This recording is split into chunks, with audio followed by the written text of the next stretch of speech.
pense, mais c'est un truc classique en thermo. Donc moteur thermique.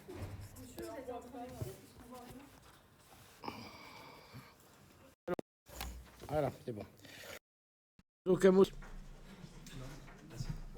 un moteur thermique, vous avez ce qu'on appelle un cycle de Carnot. Donc ça, vous savez ce qu'on appelle un moteur 4 temps ou 2 temps, non? Bon, c'est les cycles thermodynamiques, donc vous avez la compression, l'explosion, le machin, le truc. Cycle diesel, vous avez un autre cycle. Et puis, vous avez bon, 2-3 cycles thermodynamiques comme ça, dont un qui est le cycle de Carnot. Et le cycle de Carnot, par définition, vous avez une limitation du rendement qui est vraiment intrinsèque, hein, au rendement, à la façon dont le cycle est fait au niveau de la physique. Rendement qui est plus petit ou inférieur à 0,5. Vous ne pourrez pas avoir plus que 0,5 comme rendement sur un cycle de Carnot. N'est-ce pas? Donc autrement dit, quand vous faites tourner un moteur thermique, nécessairement la moitié va partir en chaleur. D'accord? Ceci dit, le rendement d'un muscle est relativement faible aussi. D'accord? Donc je ne sais pas à combien il est. Je vais vous prendre vos téléphones là-bas. Ou plutôt, utilisez-le pour chercher le rendement musculaire. Vous cherchez le rendement d'un muscle. Donc le rendement musculaire, il est relativement faible aussi, puisque vous savez que c'est ce qui, que quand vous faites actionner un muscle, eh bien, vous chauffez. C'est pour ça que vous transpirez. Et c'est parce qu'en fait, tout le travail musculaire n'est pas transformé en énergie mécanique. Vous ne servez pas que à soulever des poids. Vous servez aussi à produire de la chaleur. Et cette chaleur, il faut l'évacuer. C'est pour ça que vous êtes relativement efficace pour l'évacuer, parce que vous faites quoi, vous, quand vous avez chaud? Vous transpirez. Si vous paraît évident, mais tous les animaux ne peuvent pas transpirer, en particulier le chien, le chat, etc. C'est des animaux qui ne transpirent pas. Donc c'est pour ça qu'un chien a beaucoup de problèmes pour évacuer la transpirature et qu'on peut facilement mettre un chien en hyperthermie. Contrairement à vous, enfin un adulte, c'est dur de le mettre en hyperthermie, plus dur. Voilà. Donc c'est pour ça qu'un moteur thermique va chauffer. Et effectivement, à ces 0,5 s'ajoute le fait que quand vous avez une voiture qui roule dans l'air, le principal source de frottement, c'est pas les frottements mécaniques, contrairement à ce qu'on croit. Les frottements mécaniques, c'est relativement limité, surtout sur les voitures modernes, vous avez des très bons roulements, ça pose pas de problème, peu de problèmes. Ce qui vous pose le maximum de frottements, c'est les frottements sur l'air. Et ça, c'est gigantesque. C'est pour ça que ce sur quoi les gens travaillent, c'est sur l'aérodynamisme du train. C'est pas tellement sur les frottements sur les roues. C'est pour ça que j'ai jamais compris personnellement l'intérêt des maglev qu'ils font au Japon, parce que les maglev, ils vous suppriment les frottements sur les rails, mais en fait, ces frottements-là, c'est pas eux qui sont très importants. Et de toute façon, sur tous les appareils où vous voulez faire de la vitesse, hein, que ce soit un train, une moto, une voiture, ou même vous-même d'ailleurs, tout ce qui est le plus gênant, c'est les frottements sur l'air. Largement dominant. Surtout que dès que vous allez dans un régime, je pense que vous avez expliqué que dans les frottements sur l'air, vous avez deux régimes. Donc, les frottements, vous avez un régime à basse vitesse, qui est un régime qui est laminaire. Vous avez ces trucs comme ça qui sont, l'écoulement se fait gentiment autour de l'obstacle. Donc ça, c'est un régime laminaire. Et là, vous avez un frottement qui est en V. Donc, il est proportionnel à la vitesse. Puis le problème, c'est que vous avez un autre type de frottement où vous avez derrière des tourbillons qui se forment. Ça, c'est des tourbillons. Ça, c'est un régime turbulent. Et alors là, où ça devient beaucoup plus gênant, c'est que là, les frottements,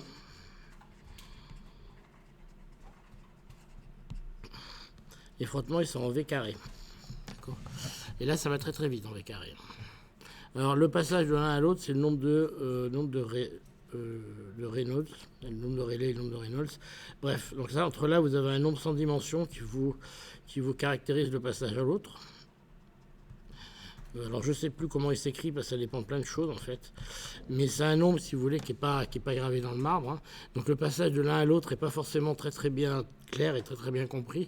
Et le régime turbulent, c'est un régime extrêmement compliqué. Alors le problème, c'est que vous, on ne vous fait jamais faire des exercices en régime turbulent parce que les équations ne sont pas solubles de façon analytique. Ça se résout numériquement. Et donc, vous avez un régime turbulent et c'est ça qui vous freine, en fait. Mais par contre, ce qu'il faut savoir, c'est qu'on passe très très vite de l'un à l'autre. D'accord ? Un régime laminaire, c'est vraiment quand vous allez doucement. En gros, quand vous vous mettez à courir, vous êtes déjà dans un régime turbulent. Et en fait, c'est ça qui vous freine. Ok ? Donc, à fort de cette chose-là, on va diviser la salle en deux.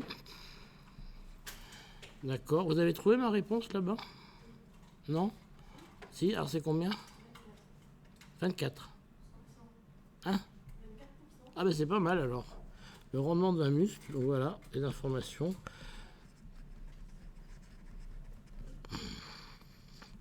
Rendement d'un muscle. C'est un peu mieux qu'une voiture, mais enfin c'est pas... Je crois que les Formule 1 montent à 30%. 30%. Mais c'est une Formule 1, c'est-à-dire qu'il n'est pas censé vivre longtemps, quoi. Le moteur, il fait 3-4 courses et il est changé. Voilà, 24, c'est votre muscle. Bon, donc la moitié de la salle va me calculer, ici, la consommation, ce que vous gagnez en consommation quand vous faites rouler de 110 km/h à 130 km/h sur l'autoroute. Est-ce qu'on y gagne beaucoup ? D'accord ? Ça, c'est de la mécanique. Quand vous passez sur l'autoroute, si on limite la consommation sur l'autoroute à 110 plutôt que 130, est-ce qu'on gagne beaucoup en termes de consommation ? Et l'autre moitié de la classe là-bas va me calculer, quand un TGV va de Grenoble à Paris, enfin de Valence à Paris, mettons, combien ça coûte en électricité à la SNCF ?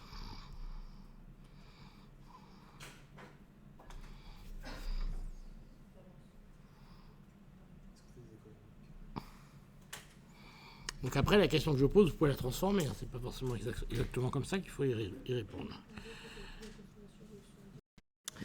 Donc, problème, le coût du voyage d'un TGV.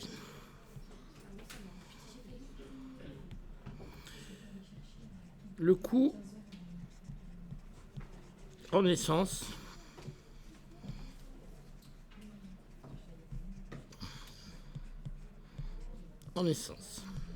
en électricité, pardon.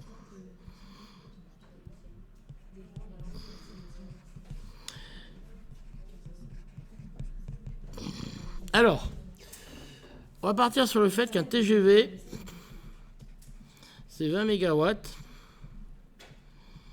Alors, en France, hein, je vous dis la production d'électricité, je crois que c'est 75 MW, gigawatts.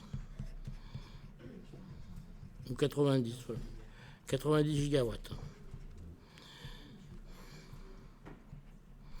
Donc 20 MW, c'est pas complètement négligeable quand tous les TGV se mettent à rouler. Et un Grenoble-Valence, non pas Grenoble-Valence, excusez-moi, un Valence-Paris, ça prend 2 heures. C'est-à-dire qu'il roule en moyenne à 200 à l'heure, le TGV, avec des pointes à 300, des endroits.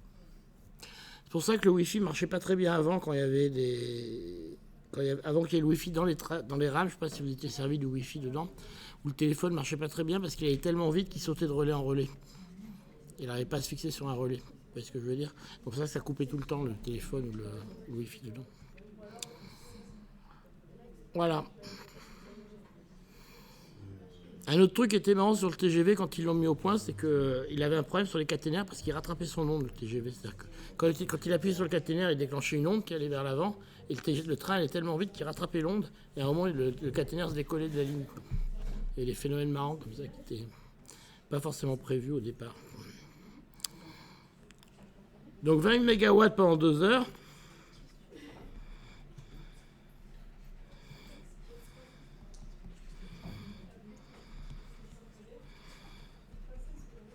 Et ça vous fait simplement 2 10 puissance 7 Wh. Et ça, c'est égal, 44 10 puissance 7 Wh. Et 4 10 puissance 7 Wh, ça vous fait 4 10 puissance 4, c'est ça, kilowattheure. Que vous êtes d'accord avec moi?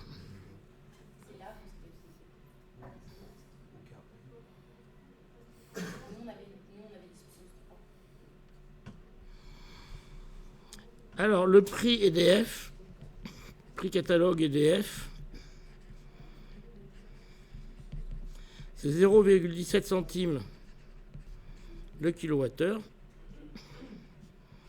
ce qui nous amène à un coût de combien? Vous l'avez calculé, non? Combien?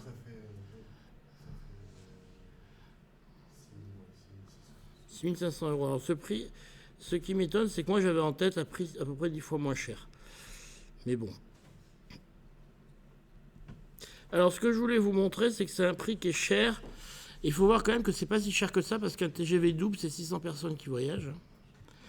Donc, le prix aux passagers est relativement cher. Relativement peu cher. Donc, un TGV double,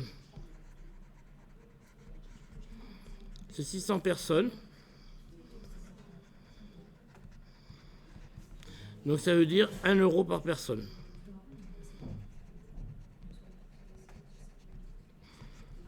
Donc, vous voyez que dans le prix du transport par personne, l'électricité est relativement négligeable. D'accord. Donc, en fait, tout ce qui compte à côté, c'est le reste, c'est-à-dire le service, le voyageur, l'entretien des voies, enfin, tout ce que vous voulez. Mais le tarif de l'énergie que vous apportez, c'est l'électricité, c'est une contribution qui est à peu près négligeable. Alors, évidemment, si le TGV vient vite, ça peut devenir plus gênant. Mais un TGV, c'est sur quoi mise la SNCF, c'est qu'en fait, ils sont relativement pleins.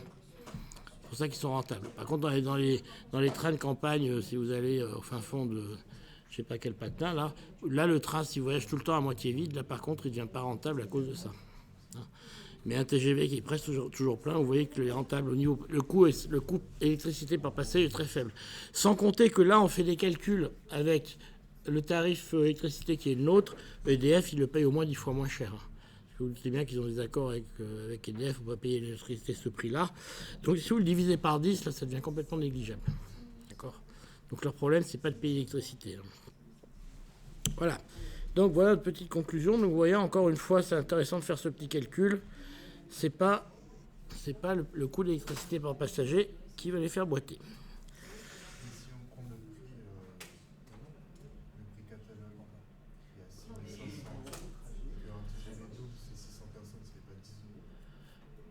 Euh, 10 euros, excusez-moi.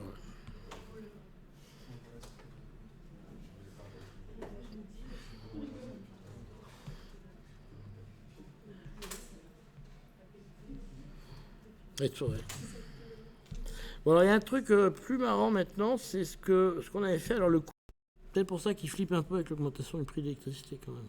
Maintenant, à 10 euros par passager, c'est pas négligeable hein, quand même. S'ils se prennent 50% sur l'électricité, parce que ça avec 10 euros, c'est pas complètement négligeable. Chez eux, ça va se voir ça. Bon, le coût de la voiture. Moi, c'est tout ce que je voulais vous faire voir. Non, mais effectivement, en fait, vous avez raison. Finalement, si je revois. Vu que c'est ça les prévisions actuellement. Vous savez que les fabricants de vitres ont déjà arrêté de bosser. Vu qu'il faut monter à plus de 1000 degrés pour faire du verre. Bon, alors le coût de la voiture. Le coût de la voiture. Donc la question qu'on se pose, c'est quelle est la puissance que va développer ma voiture pour rouler à 110 ou à 130. C'est extrêmement simple. J'ai ici une voiture. Je veux savoir quelle puissance elle doit développer pour rouler. Donc la voiture, le principe, c'est qu'elle applique une force pour maintenir la vitesse, la voiture à une certaine vitesse. Et puis elle doit lutter contre d'autres forces ici, qui sont essentiellement les forces de frottement. Ok.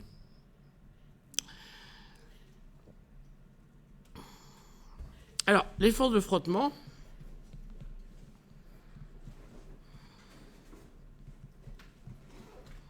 c'est soit en V, soit en V carré. Donc ça, c'est le régime laminaire. Ça, c'est le régime turbulent. Vous êtes d'accord ?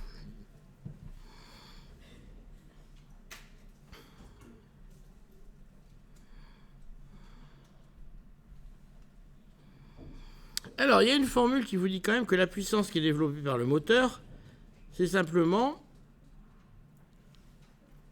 la force fois la vitesse.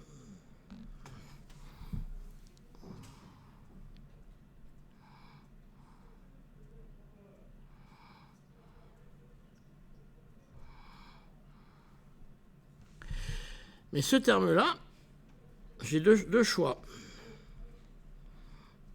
Je vais écrire plus gros. Ça, c'est ce que me dit la mécanique, d'accord? Donc, qu'est-ce que je peux faire maintenant? J'ai deux cas ici. Laminaire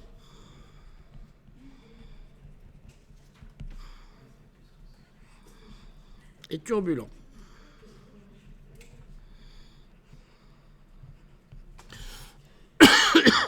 Si je suis laminaire, je sais que ma force est proportionnelle à V, les frottements.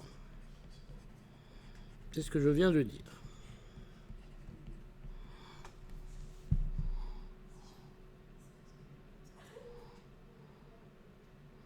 Ça a l'air super drôle.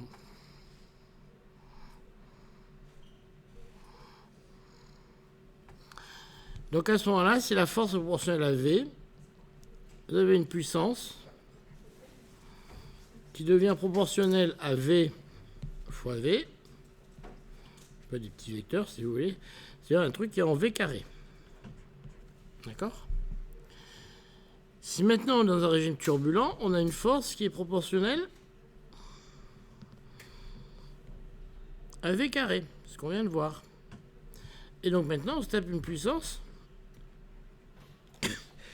qui est en V carré fois V. Et là, on est un peu dans l'ennui parce qu'il nous donne une puissance qui est en V cube. Et V cube, ça va beaucoup plus loin plus vite que V carré. D'accord? Parce que je vous rappelle que les lois de puissance, ça va comme ça. Je la P en fonction de la vitesse. Ici, j'ai un carré qui est comme ça. Et ici, j'ai un cube. Alors, au fond, ils sont plus vite. Très vite, il va passer par-dessus. Donc, ça, c'est le cube. Et ça, c'est le V carré. D'accord?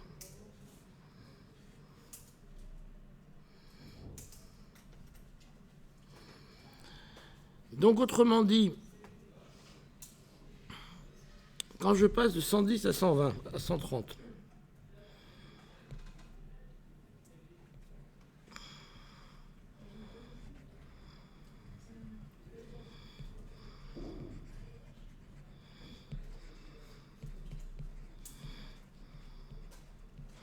à une époque, ils voulaient limiter sur l'autoroute à 110 km/h.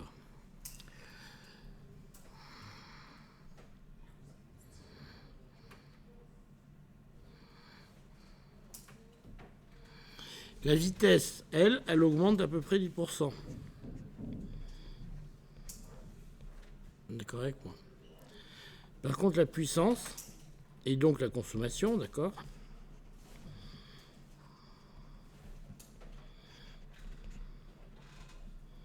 Elle augmente de 30%.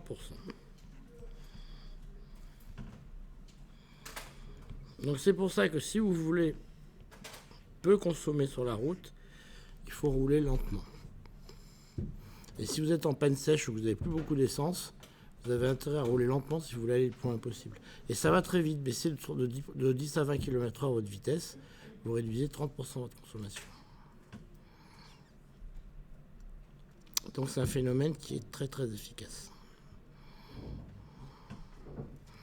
Donc pensez-y pour ceux qui ont le permis. C'est pas seulement juste pour faire joli, ralentir c'est vraiment une fonction efficace. Par contre, il y a un autre truc qu'on va calculer vite fait, c'est quand on vous dit d'éteindre la lumière. Est-ce que ça c'est efficace ou pas?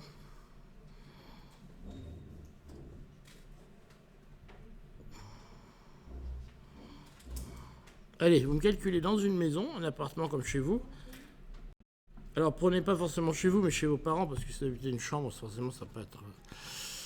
Mais prenez chez vos parents, pour ceux qui habitent chez leurs parents, puis vous me calculez à peu près, chez vous, Si vous laissez tout allumé pendant toute l'année, combien vous consommez en électricité pour l'éclairage, en sorte. Un ordre de grandeur de combien ça vous fera consommer. Et puis vous comparez ça avec... allez, prendre un bain par semaine. Vous comparez ça, les deux. Comme ça, vous pourrez dire à vos parents ce que vous en pensez quand ils vous diront d'éteindre la lumière. Regardez.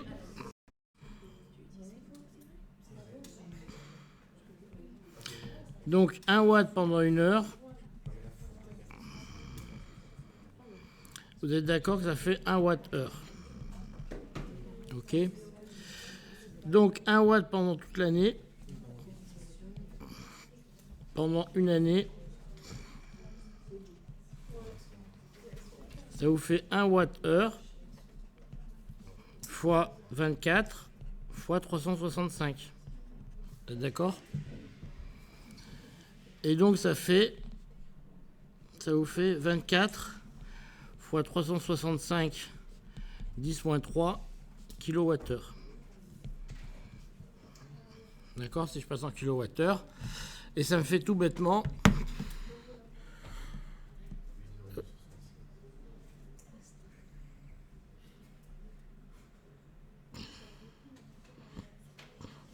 Ça me fait 8,76 kWh par an.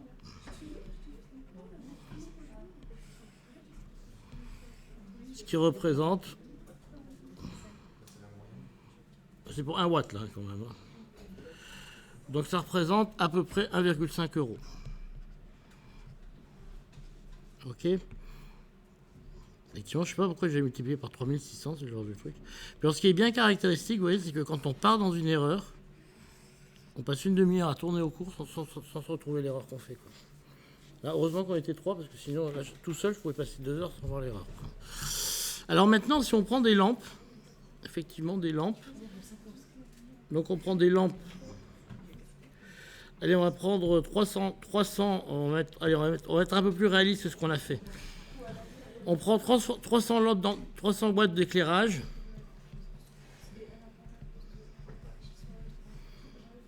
Et on va mettre que vous éclairez pas tout le temps, mais vous éclairez 12 heures par jour. Parce que quand même, on va supposer que la nuit, vous l'éteignez quand même. Vous ne posez pas l'incivi jusqu'à l'éclairer quand vous dormez. Donc la nuit, on va dire que la nuit, vous l'éclairez quand même. Donc ça vous fait 300 watts divisé par 2, on va dire. C'est-à-dire que ça fait 150 watts en continu.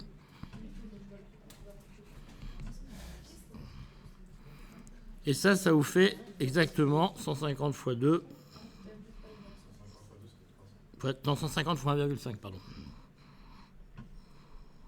Ça vous fait 225 € à l'année.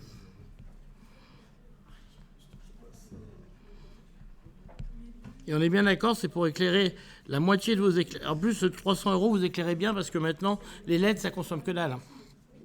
Donc 300 € de LED, vous commencez à... Là, pour le coup, c'est Versailles chez vous. D'accord? Donc là, vous déclarez 225 € à l'année de trucs, ça, pour éclairer. Non, si vous éclairez tout 12 heures par jour. Donc là, vous pouvez y aller. Parce que je dis qu'il y a 300 watts, mais vous éclairez que la moitié du temps. Au total. Ça, c'est le total de vos lampes. Et je dis qu'on les éclaire la moitié du temps.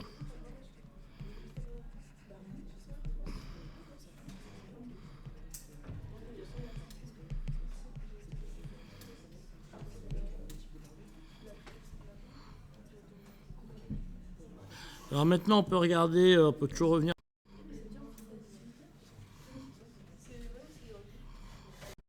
Si vous voulez regarder l'équivalent, donc on a trouvé que c'est 8,5 par exemple. Donc vous prenez un bain de 100 litres.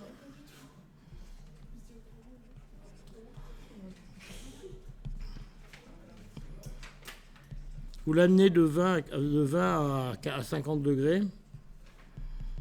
Donc vous avez une quantité d'énergie, Q, qui est égale à delta T. Alors Q, c'est delta T fois epsilon par degré. Comment ça marche ça déjà? C'est delta T. Delta T est égal à Q point sur CP. Ok.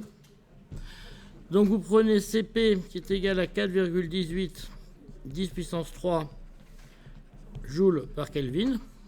Ok. Ça, c'est la valeur que vous prenez. Donc pour chauffer, «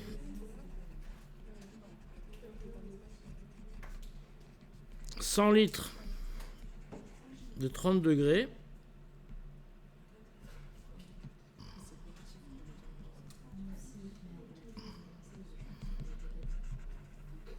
il faut simplement 30 fois 4,18 10 puissance 3 fois 10 puissance 2.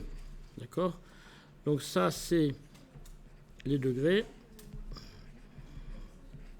Ça, c'est CP. Ça, c'est le volume. Et vous trouvez...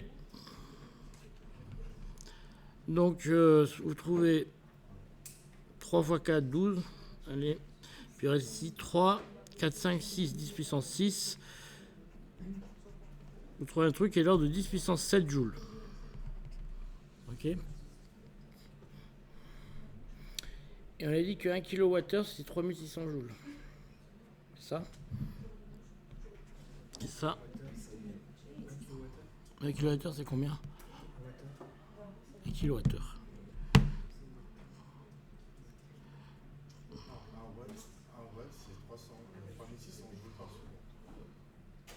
Donc 1 kWh, c'est combien?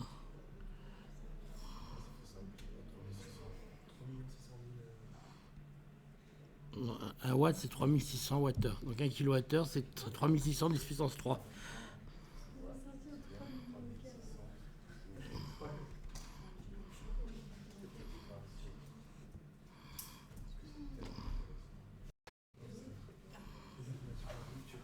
Moi, je trouve 3 kWh.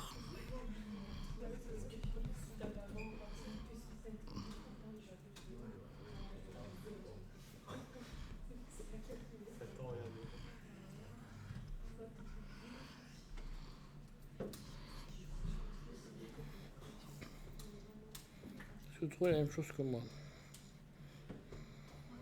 C'est ça? Donc, ce que vous pouvez dire, c'est que, en gros, la conclusion, c'est que laisser l'éclairage, laisser tout l'éclairage « 12 heures par jour », à peu près équivalent à peu près à les 2 bains. Voilà.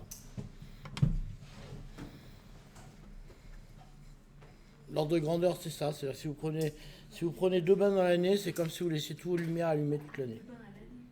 Par an, hein, je dis bien. Non, pas par jour, non. Je sais bien que vous aimez être propre, mais à ce point, ça devient une manie, quoi. Voilà. Ce que vous pouvez répondre à vos parents, c'est que si vous engagez à prendre 2 bains de moins par an, vous avez le droit de laisser toutes les lumières allumées toute l'année.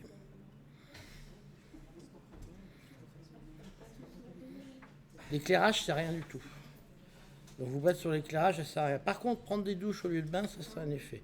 Prendre votre bain avec 2 degrés de moins, ça a un effet. Chauffer votre maison avec 1 degré de moins, ça a un effet. Par contre, arrêter d'éclairer la lumière, c'est absolument que dalle comme effet. Donc voilà. Donc, quand vous mettez les ordres de grandeur, vous pouvez faire ce calcul. Bon, on s'est planté un nombre de fois, enfin bref. Si on le fait sans se planter, on voit des chiffres, vous voyez, 3 kWh pour un bain et 8 kWh pour tout l'éclairage toute l'année. Surtout avec les LED, avant les lampes à incandescence, ça faisait vite 50-100 watts. Maintenant les LED, vous trouvez 10 watts. 15 watts. 15 watts sur les LED. Ok, on essaiera de faire un truc sur l'optique la semaine prochaine. Ok. Il y a un partiel, un de ces 4, non? On va faire un examen de ces 4 quand même.